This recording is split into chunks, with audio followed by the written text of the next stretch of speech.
मंडळी नमस्कार. ABC news नेटवर्कच्या मराठी भागात मी आपल्या सगळ्यांचं पुन्हा एकदा मनापासून स्वागत करतो. आज आपण चर्चा करणार आहोत लोकशाही उत्सवाबाबत. आता लोकशाही उत्सव हा शब्द काय आहे हेच बऱ्याच जणांच्या कानावरून पहिल्यांदा गेला असेल.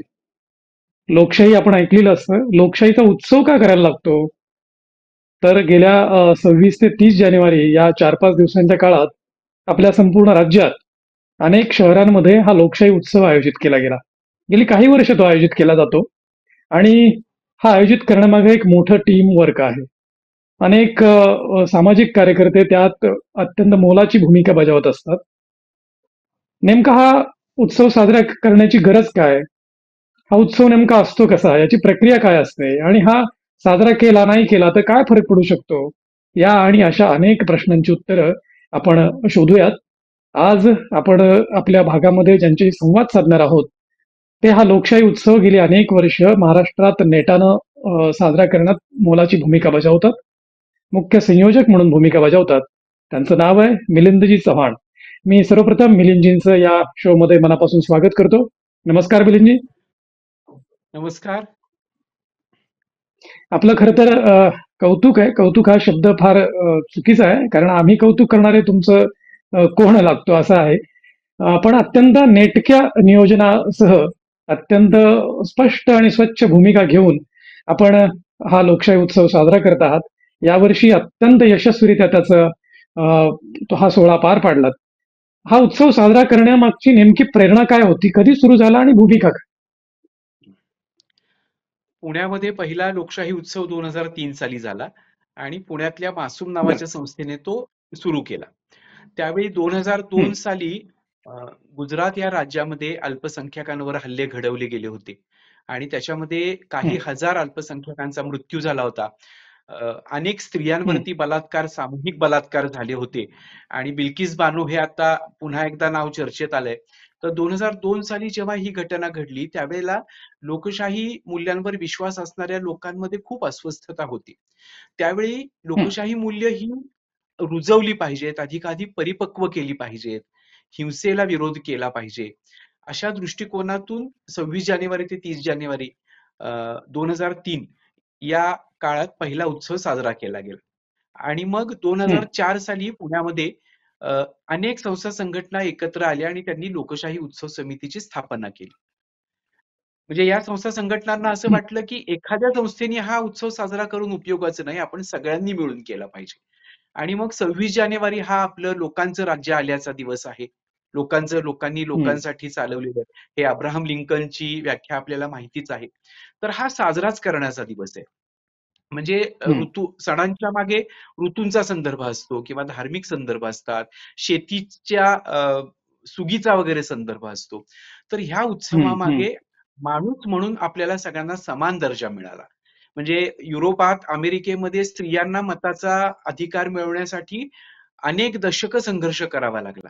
पण भारतामध्ये हं. आपल्या हं. संविधानाने स्त्रिया आणि पुरुष यांना दोघांनाही अ, मताधिकार बजावण्याचा हक्क दिला आणि हं. एक मत आणि समान पद असं आपल्याला आपल्या राज्यघटनेने दिलं. आणि म्हणून ही उत्सवच हं. करण्याची गोष्ट आहे.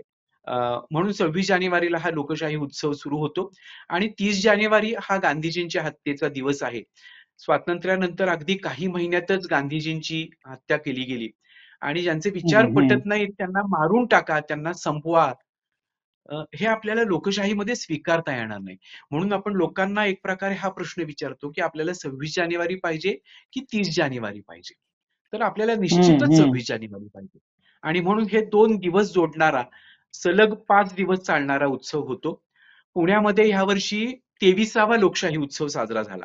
आणि पुण्याबरोबरच हं. नवी मुंबई, मुंबई, अ, अहिल्यानगर म्हणजेच अहमदनगर, लातूर, इचलकरंजी, धुळे, नंदुरबार, बीड मधल्या अंबाजोगाईमध्ये किंवा केज तालुक्यातल्या काही गावांमध्ये, विदर्भातल्याही काही गावांमध्ये, म्हणजे शहरांमध्ये, हं. तालुक्याच्या गावांमध्ये, उदाहरणार्थ सासवडमध्ये किंवा अनेक छोट्या-छोट्या गावांमध्ये देखील लोकशाही उत्सव आता साजरा होऊ लागलेला आहे. हं. हं. हं. या या लोकशाही उत्सवामध्ये काय विषय असतात? म्हणजे व्याख्यानं किंवा हा लोकशाही उत्सवाचं एकूण रूपरेषा किंवा स्वरूप काय असतं?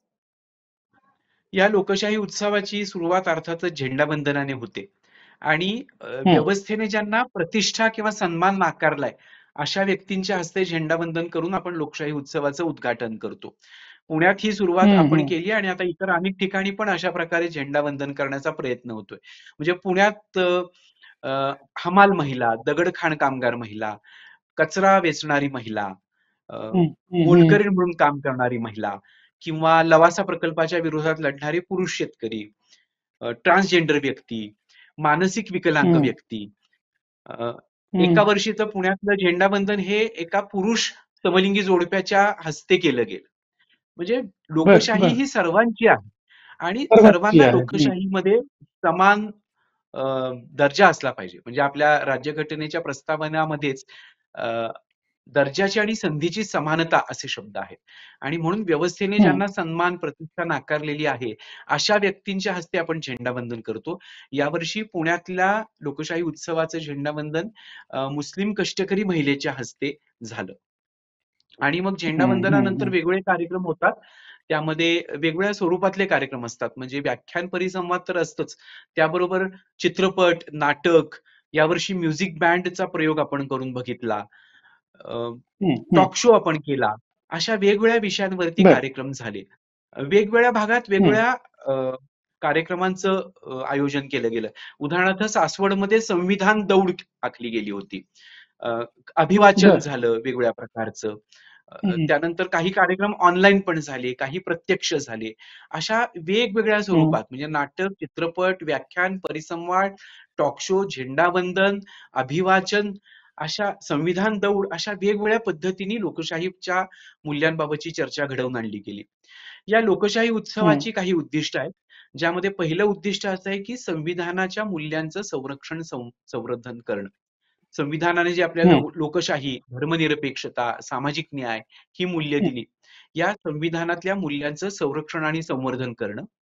त्याचबरोबर हं, लोकशाहीमध्ये आपल्याकडे जमेच्या बाजू देखील खूप आहेत. म्हणजे भारतातल्या हं, हं, लोकशाहीमध्ये अजूनही खूप जमेच्या बाजू आपल्याला दिसतात.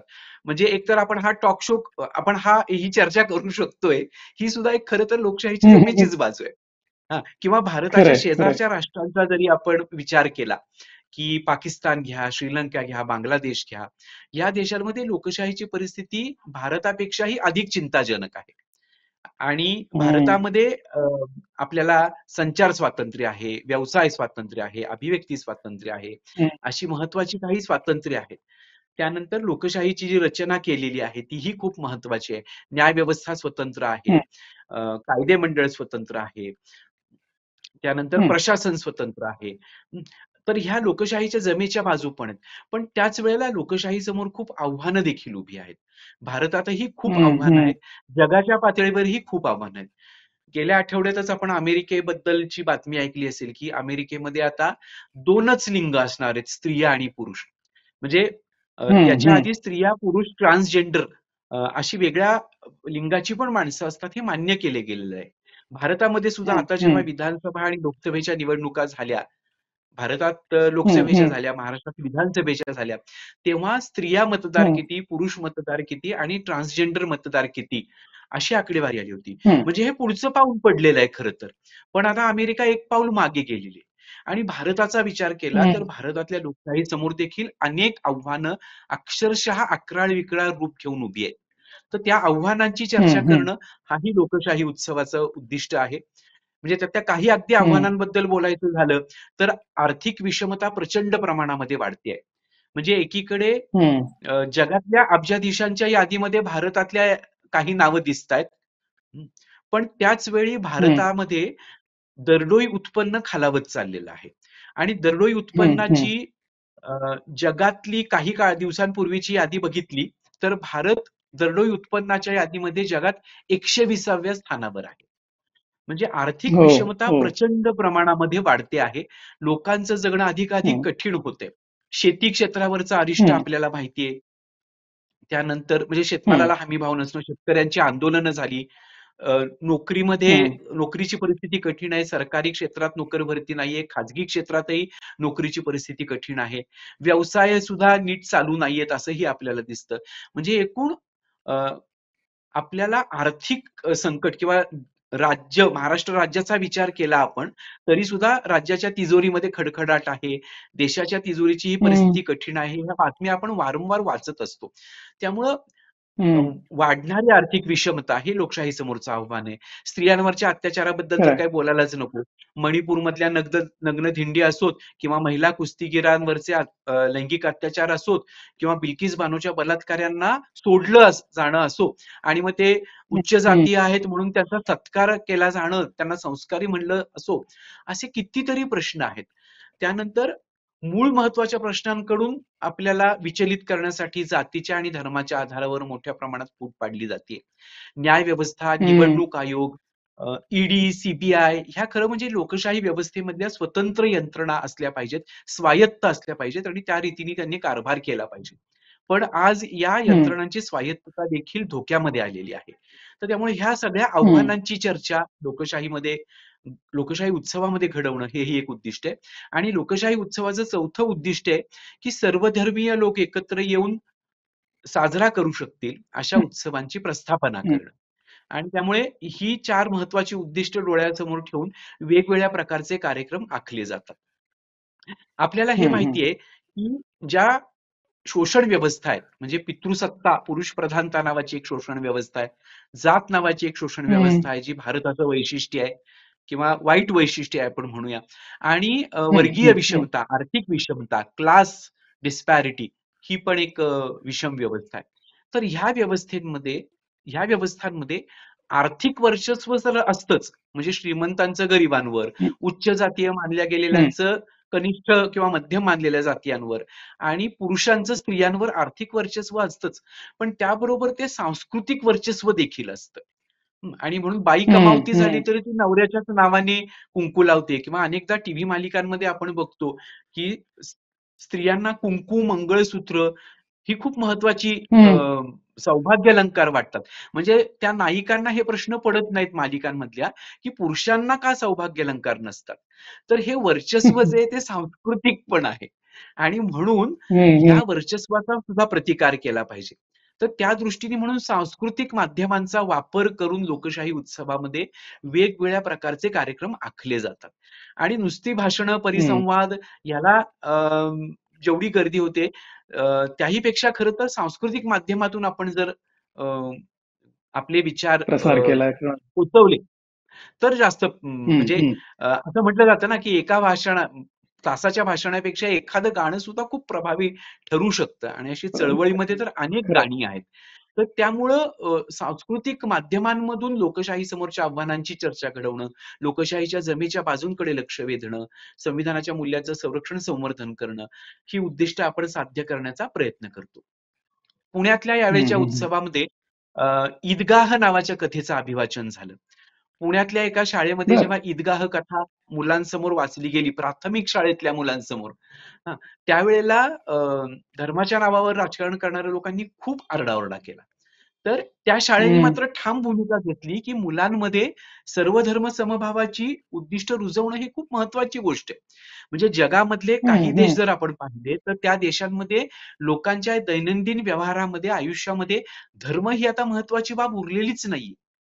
ते खऱ्या अर्थाने सेक्युलर झाले आणि आर्थिक प्रश्न, भौतिक प्रश्न, रोजच्या जगण्याचे प्रश्न, म्हणजे पुणे शहरात चा विचार केला, मुंबईचा विचार केला किंवा कुठल्याही भारत देशातल्या कुठल्याही नागरी याचा विचार केला तर वाहतूक, रस्ते, पिण्याचं पाणी असे अनेक महत्वाचे प्रश्न आहेत.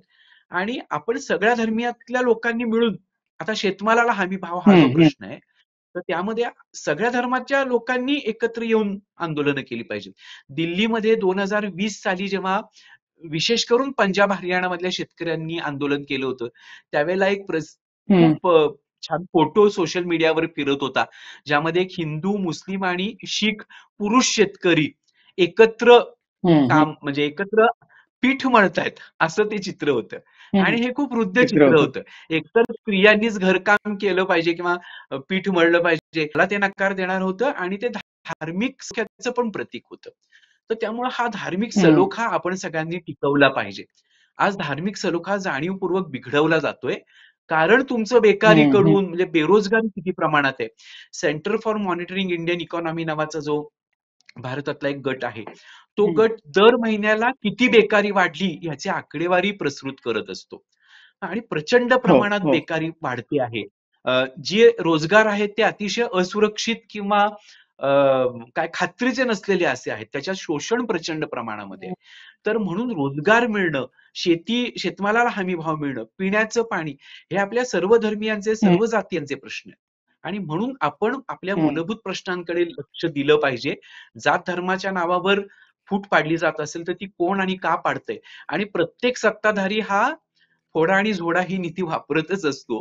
तर त्याबद्दल हम्म, आपण हम्म, हम्म. सगळ्यांनी एकत्र येऊन आपल्या मूलभूत प्रश्नांची चर्चा घडवून आणली पाहिजे. यासाठी म्हणून हा लोकशाही अगदी उत्सव अगदी आपण साजरा करतो. अगदी विस्तृतपणे तुम्ही लोकशाही उत्सवाची भूमिका आणि त्याची रूपरेषा मांडलीत मिलिंदजी.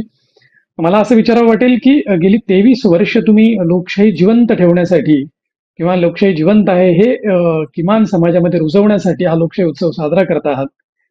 अशी काही उदाहरणं तुम्हाला जाणवली का? काही सकारात्मक बदल किंवा काही सकारात्मक परिणाम झाल्याची काही उदाहरणं सांगता येतील का? की या लोकशाही उत्सवामुळे हे घडलं? हो, अगदी. म्हणजे खूप उदाहरणं म्हणजे उदाहरणार्थ 2013 साली आम्ही लोकशाही उत्सवामध्ये छेडछाड या विषयावर प्रदर्शनं ठेवली होती महाविद्यालयांमध्ये. हं, कारण हं, 2012 हं, मध्ये दिल्लीत अ, एका मुलीवर चालत्या बसमध्ये सामूहिक बलात्कार झाला होता. आणि त्यावेळेला पुन्हा लैंगिक हिंसेचा मुद्दा, स्त्रियांवरच्या लैंगिक हिंसेचा मुद्दा चर्चेला आला होता. आता हं. पुन्हा बदलापूर, कोलकाता आणि ह्या सगळ्या घटनांमुळे पुन्हा एकदा तो चर्चेला आला. पण त्यावेळेला जेव्हा प्रदर्शनं भरवली होती, त्यावेळेला तरुण मुलांमध्ये खूप जाणीव जागृती करण्याचा आम्ही प्रयत्न केला, प्रदर्शनं केली. त्यावेळेला मुलांनी खूप हं, सकारात्मक प्रतिसाद दिला होता.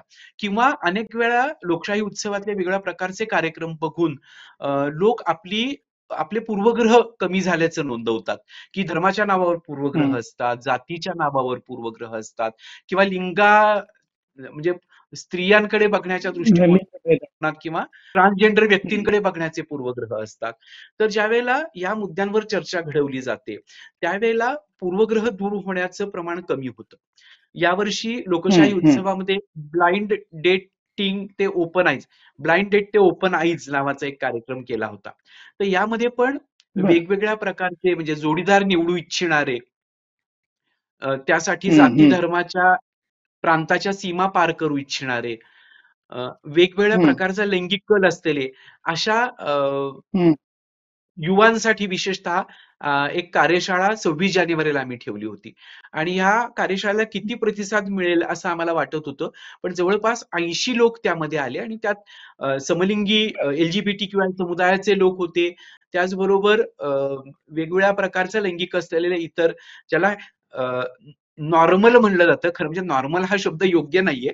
पण हेटेरो हं, काय लैंगिक संबंध असणारे असे काही कमी होते ते हं, संख्येने, पण अशा वेगळ्या प्रकारचे लोक त्यामध्ये सहभागी झाले. काहींनी जोडीदार निवडलेले होते, पण त्यांना वाटत होतं, की आम्हाला विवाह संस्था, कुटुंब संस्था याबद्दलचं आमचं आकलन वाढवायचं आहे. त्यामुळे असे काही लोक पण हं, सहभागी झाले. हा अतिशय उत्साहवर्धक असा अनुभव होता. गेल्या वर्षी मानसिक विकलांग मुलींच्या हस्ते आम्ही झेंडावंदन केलं होतं. तर या सगळ्यातून हं, हं, वेगवेगळ्या समुदायाच्या गटांकडे बघण्याची दृष्टी बदलत जाते. फार पूर्वी म्हणजे अगदी हं, 2004 साली आम्ही वेश्यावस्तीमध्ये "आम्ही माणसं, आम्ही नागरिक" नावाचा एक कार्यक्रम केला होता.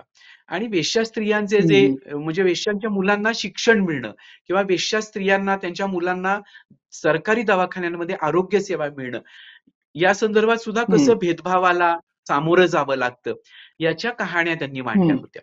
तर त्यावेळेला मग अनेकांनी अशी भावना व्यक्त केली, की माणूस म्हणून किती आपले प्रश्न सारखे असतात. आणि मग हं, त्यातून जी संवेदनशीलता वाढत जाते, तर त्याच वेळेला नागरिक म्हणून आपले एकमेकांकडे बघण्याचे पूर्वग्रह कमी होतात. युरोपातल्या किंवा हं, अमेरिकेतल्या अनेक देशांमध्ये त्यांना आपण काय वंशवाद करतो याची अनेकांना लाज वाटते. म्हणजे 2023 हं, मध्ये नॉर्वे या देशामध्ये मला 3 महिने एका फेलोशिपसाठी जाण्याची संधी मिळाली होती. तिथे मला हे खूप जाणवलं, की समाज हं, खरोखर प्रगत आणि माणसांकडे माणूस म्हणून बघणार आहे. तर इथे आपल्याला हं, जात हं, नावाच्या व्यवस्थेतून लाज वाटली पाहिजे, खंत वाटली पाहिजे. तर ती न वाटता जात ही मिरवली जाते. तर हे सगळं हम्म. लोकशाही देशातले नागरिक म्हणून आपली जात आपण मिरवताच कामा नये. उलट आपण अमक्या जातीचे आहोत असं म्हणण्याची आपल्याला, किंवा आपण श्रेष्ठ आहोत कोणापेक्षा तरी, म्हणजे पुरुषांनाही हम्म. हम्म. स्त्रियांपेक्षा आपण श्रेष्ठ आहोत असं म्हणण्याची लाज वाटली पाहिजे. आपण माणूस आहोत सगळे, आणि माणूस म्हणून आपला हम्म. दर्जा समान आहे. हम्म. तर लोकशाही उत्सवातल्या कार्यक्रमांनंतर वेगवेगळ्या प्रकारच्या जेव्हा प्रतिक्रिया येतात, त्यावेळेला अशा प्रकारचे पूर्वग्रह कमी झाल्याचे अ, नोंदवतात लोक. किंवा आता प्रथम पुरुष नावाचं नाटक जे नाशिकच्या इप्टा या ग्रुपने केलं होतं, इप्टाच्या सहकार्याने, आणि हम्म. नाशिकचा तो गट हम्म. येऊन पुण्यामध्ये 26 जानेवारीला नाटक करून गेला. त्याच्यामध्ये बलात्काराचा मुद्दा हम्म. होता. मग लोकशाही उत्सवामध्ये जेव्हा हम्म. कार्यक्रम होतात त्यावेळेला नाटक असो, क- काल 30 जानेवारीला तिचं शहर होणं नावाचा रसिका आगाशे यांनी हो, लिहिलेला हो. आणि दिग्दर्शित केलेला, आणि सोनाली कुलकर्णी, प्रसाद ओक, ओंकार गोवर्धन यांची हम्म. भूमिका असलेला सिनेमा झाला. तर सिनेमानंतर आणि हम्म. 26 जानेवारीच्या नाटकानंतर कलाकारांबरोबर, लेखकांबरोबर चर्चा आयोजित केली गेली होती. तर त्या चर्चेतून हम्म. पण हम्म. खूप म्हणजे मुद्दे लोकांपर्यंत पोहोचतात, आणि माणूसपणाकडे त्यांचा प्रवास अधिक गतिमान होतो हो. असं वाटतं. हां, आणि हम्म. भारतीय समुदायामध्ये विवेकवाद, रॅशनॅलिटी ही फारशी रुजलेलीच नाहीये. आणि त्यामुळे माणसं हम्म. रॅशनली विचार न करता, म्हणजे साधा आपण विचार केला, की आता कुंभमेळ्याला माणसं गर्दी करतात, पण तुम्ही लोकशाहीच्या मुद्द्यांवर जर हम्म. काही कार्यक्रम आयोजित केला, तर लोकं त्या प्रमाणात गर्दी करत नाहीत. ते तर हे जे पाप करत नाही. पुण्याच्या संकल्पना आहेत, म्हणजे तिकडे चेंगरून मरतात. आता किती ठिकाणी हम्म. यात्रांमध्ये माणसं चेंगरून गेलेली आहेत. अगदी व्यवस्थित मुद्देसूद तुम्ही मांडणी करत आहात. तुमचं एक वाक्य फार अशी आवडलं, की स्त्री पुरुष भेद किंवा जात धर्म भेद यांच्या चौकटी ओलांडून गेलं तर समाज निकोप किंवा लोकशाही जिवंत राखण्यास जरा मदत होईल असं त्याचं साधारण सूत्र दिसतंय लोकशाही उत्सवाचं. आणि लोकशाही उत्सवाची पायाभरणी त्याच्यावर झालेली दिसतीये. असं जर झालं तर समाजातले अनेक मुद्दे सहज निकाली निघतील असं वाटतं का? म्हणजे उदाहरणार्थ बलात्कार असतील किंवा वाढलेला हिंसाचार असेल, हे दोनच जर मतभेद गळून पडले समाजातून, म्हणजे स्त्री पुरुष भेद आणि जात धर्म भेद. आणि आर्थिक म्हणजे श्रीमंत गरीब हा भेद. हं. गरीब म्हणजे भेद. हो. आपल्याला हं. म्हणजे आपल्याला लोकशाही उत्सव तर साजरा केलाच पाहिजे, कारण ते आपल्याला आठवण करून देतं, की आपण या देशाचे नागरिक आहोत. आपण कायम आपल्या हं. जातीच्या, धर्माच्या किंवा आपल्या वर्गाच्याच चौकटीमध्ये असतो. म्हणजे कालच्या हो, हो. सिनेमामध्ये अ, नायिका आहे जी ती मुंबईतल्या उंच टॉवरमध्ये राहणारी आहे, आणि तिच्याकडे हं. येणारी कामाला जी येणारी घरकामगार महिला आहे ती शेजारच्याच वस्तीमधली आहे. आणि त्याच्यातून तिचं भावविश्वच कसं बदलतं, आणि तिचा आयुष्याकडे बघण्याचा दृष्टिकोनच कसा बदलतो, हे कालच्या सिनेमामध्ये होतं. तर लोकशाही उत्सवामध्ये आपण नागरिक आहोत, हं. आणि हं. का धर्माच्या नावावर राजकारण चालतंय, नागरिक म्हणून आपल्या जबाबदाऱ्या काय आहेत, याबद्दलची चर्चा पण घडवून आणण्याचा प्रयत्न असतो. म्हणजे आम्ही दाभोलकर आणि हं. पानसरे यांच्या हत्या झाल्यानंतर सॉक्रेटिस ते दाभोलकर नावाचं एक प्रदर्शन केलं होतं. त्यामध्ये हं. हं. समाज अधिकाधिक विज्ञाननिष्ठ व्हावा, विचारांकडे समाजाने वाटचाल करावी, चिकित्सक व्हावा, यासाठी ज्यांनी आपल्या प्राणांचं बलिदान दिलं. त्यामुळे सॉक्रेटिस ते दाभोलकर त्यात तुकाराममध्ये येतातच. तर असं हं. एक हं. प्रदर्शन भरवलं होतं. तर माणसांनी विचार करणारे नागरिक होणं हे खूप आवश्यक आहे. म्हणजे माणूस म्हणून आपण हं. झुंडी बनून कोणाच्या मागे जाता कामा नये. तर चिकित्सक, खरंय. विचारी नागरिक आपण झाले पाहिजे. युरोप, अमेरिकेमध्ये ही प्रक्रिया बऱ्याच प्रमाणामध्ये झालेली दिसते. अर्थात अमेरिकेचा आपण हं. मगाशी बोललोच, किंवा युरोपमध्ये सुद्धा आता जर्मनीत देखील अगदी आता हिटलरचं नावही कोणी घेत नसे, किंवा हिटलरचं जे स्वस्तिक चिन्ह होतं, त्या हं. स्वस्तिकाची वस्तू सुद्धा भेट म्हणून देणं हेही टाळलं जात असे. आणि हं. अभ्यासक्रमांमध्ये विद्यार्थ्यांना का नाझीवाद असता कामा नये, आणि माणसं मारली गेली ती तशी मारली जाता कामा नयेत. अ, तर ह्या हं. सगळ्या बद्दलचं शिक्षण दिलं जात होतं. पण आज हिटलर बरोबर होतं असं म्हणणारी लोकं जर्मनीमध्ये सुद्धा काही प्रमाणात दिसायला लागली आहेत, आणि हो. भारतात तर ती आहेतच. हां, तर त्यामुळं हं. हं. लोकशाही व्यवस्थेमध्ये मतभेद असतील, वेगवेगळे हं. काय विचार प्रवाह असतील, पण म्हणून हत्या हं. माणसांच्या होता कामा नये. म्हणजे गांधीजींची हत्या हं. झाली, हं. पण त्यानंतर आता सुद्धा पानसरे, कलबुर्गी, गौरी लंकेश, नरेंद्र दाभोलकर यांच्या हत्या झाल्याच की. आणि हे चौघं जर आपण बघितले तर हे समाजाला अधिकाधिक विवेकवादी करणारे होते. पानसरे सांगत होते की शिवाजी हा मुस्लिम विरोधी नव्हता. शिवाजी हा रयतेचा राजा होता. आणि रयतेच्या भाजीच्या देठाला हात लावू नये म्हणणारा तो राजा होता. स्त्रियांचा आदर केला पाहिजे असं सांगणारा तो राजा होता. तर त्यामुळं ही अशी माणसं अजूनही मारली जात आहेत. म्हणजे बरोबर. लोकशाही देश म्हणून आपली इयत्ता संविधानाची 75 वर्ष आपण परवा 26 जानेवारीला पूर्ण केली. तरी सुद्धा आपली इयत्ता किती मागची आहे आणि आपण अजून किती लांबचा पल्ला गाठायला पाहिजे याची सतत आठवण करून देणं हा लोकशाही उत्सवाचा उद्देश आहे असं आपल्याला म्हणता येईल. पण केवळ लोकशाही उत्सव साजरा करून चालणार नाही. तर सातत्याने वर्षभर 8 मार्च महिला दिन आहे, 14 एप्रिल बाबासाहेब आंबेडकरांची जयंती आहे, मध्ये शिवजयंती फेब्रुवारीत आता आहे, 1 मेला कामगार दिन, महाराष्ट्र दिन आहे, असे 5 जूनला पर्यावरण दिवस आहे. तर खूप वेगवेगळ्या प्रकारच्या निमित्ताने आपण सावित्रीबाई फुले, ज्योतिराव फुल्यांची जयंती पुण्यतिथी आहेत, बाबासाहेब आंबेडकरांचं महापरिनिर्वाण दिन आहे. अशा वेगवेगळ्या निमित्ताने आपण या सगळ्या मुद्द्यांची चर्चा घडवून आणत राहिलं पाहिजे. पर्यावरणाचा मुद्दा बोलताना आता लोकशाही उत्सवातल्या आणखीन एका उपक्रमाबद्दल पण आपल्याला माहिती द्यायला आवडेल. जीवनोत्सव नावाचं एक प्रदर्शन आपण लोकशाही उत्सवाबरोबरच पुण्यामध्ये आयोजित करतो. एस.एम. जोशी सोशलिस्ट फाउंडेशनला हे प्रदर्शन होतं. आणि जगामध्ये जे युद्ध चालू आहेत त्याच्यामध्ये उपभोगवाद, चंगळवाद हे एक महत्वाचं कारण आहे. म्हणजे अमेरिकेने इराकवर हल्ला केला, तो इराकमधलं खनिज तेल पाहिजे होतं अमेरिकेला म्हणून. कारण अमेरिकेमधली जी विशिष्ट लाईफस्टाईल आहे त्यासाठी इतर देशांच्या पेट्रोल खनिज तेलांच्या साठ्यांवर कब्जा करावाच लागणार. आणि म्हणून दहशतवादाचं नाव सांगून अमेरिकेने हल्ले केलेले आहेत. हे आता जगाला कळलेलं पण आहे. तर आपली जीवनशैली ही साधी असली पाहिजे. त्यानंतर पर्यावरणपूरक, निसर्गसंवादी, निसर्गस्नेही असली पाहिजे. याचा आग्रह धरणारं जीवनोत्सव प्रदर्शन आपण गेल्या 12-13 वर्षांपासून लोकशाही उत्सवाच्याच काळामध्ये भरवतो. त्यामध्ये अगदी खादीचं कापड असेल. वर्ध्याहून ग्रामसेवा मंडळाचे लोक खादीचा स्टॉल लावायला पुण्यामध्ये येतात गेली अनेक वर्ष. त्यानंतर सेंद्रिय शेतमाल असेल, म्हणजे अगदी सेंद्रिय गुळापासून ते वेगवेगळ्या प्रकारच्या वस्तू, आरोग्यदायी वस्तू याचा पण आपण प्रचार प्रसार करत असतो.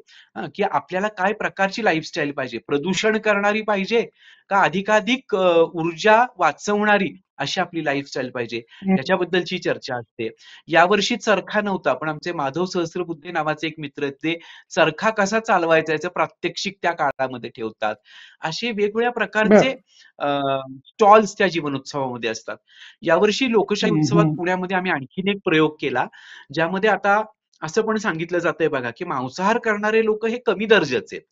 आणि शाकाहार करणारे लोक हे श्रेष्ठ दर्जाचे आहेत.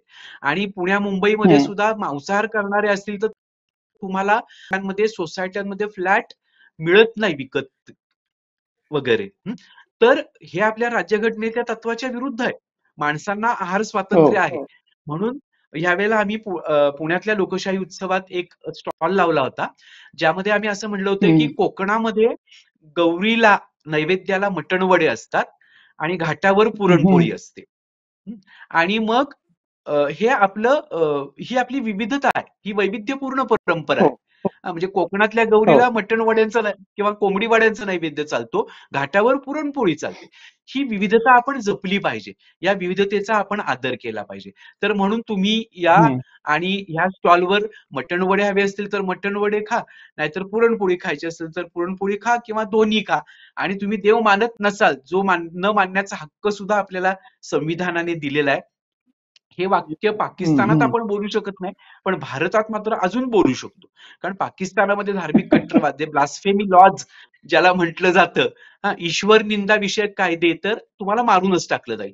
भारतातही तो काळ यायला खरं म्हणजे आता दूर नाहीये असं वाटतंय, पण भारतातले नागरिक हे होऊ देणार नाहीत अशी खात्री पण वाटते एकीकडे. तर त्यामुळे असा एक स्टॉल आपण भरला होता आणि त्या मटणवड्याच्या स्टॉलला खूप जोरदार प्रतिसाद मिळाला. तर म्हणून ही विविधता जपूया, विविध परंपरांचा आदर करूया. पण त्याच्यामध्ये जर कुठे काय विषमता असेल, म्हणजे उतरंड असेल, तर त्या उतरंडीलाही आपण विरोध करूया. असं सांगणारा तो स्टॉल होता. तर असे वेगवेगळ्या प्रकारचे उपक्रम ठिकठिकाणी झाले पाहिजेत असं आम्हाला वाटतं. अगदी, अगदी. अगदी व्यवस्थित आणि सुटसुटीत आणि स्पष्ट भूमिका मांडली तुम्ही लोकशाही उत्सवाची. कारण आता खरी गरज आली आहे. गेली 23 वर्ष तुम्ही लोकशाही उत्सव साजरा करत आहातच, पण तुमचं एक वाक्य आता आवडलं की आता फार वेळ नाहीये तशी, दूर नाहीये वेळ ती. त्यामुळे आता खऱ्या अर्थानं लोकशाही मूल्य रुजवण्याची, लोकशाही मूल्यांचा अधिकाधिक प्रसार करण्याची आणि समाजात ते अधिक वाढीस लागण्याची गरज आहे. आणि म्हणून हे लोकशाही उत्सव अधिकाधिक संख्येनं वाढले पाहिजेत. कारण लोकशाही उत्सव काय शिकवतो तर माणूस पणाला जागवणारा, माणसातलं माणूस पण जागवणारा आणि सगळे भेद गळून पाडणारा, त्यासाठी लोकशाही उत्सव साजरे व्हायला हवेत. आणि तुम्ही अनेक वर्ष ते साजरे करत आहात. पुढेही आणखी अनेक वर्ष ते साजरे व्हावेत आणि लोकशाही मूल्यांची जाणीव लोकांना करून द्यावी, अशी सदिच्छा या ठिकाणी मी व्यक्त करतो. आपण आपला बहुमूल्य वेळ या एबीसी न्यूज नेटवर्कसाठी दिलात, त्याबद्दल नेटवर्कतर्फे आपले मी मनापासून आभार मानतो. मनापासून धन्यवाद. मीही एबीसी न्यूज नेटवर्कचे आभार मानतो. खूप खूप धन्यवाद. ताज्या बातम्यांसाठी पाहत रहा एबीसी मराठी न्यूज.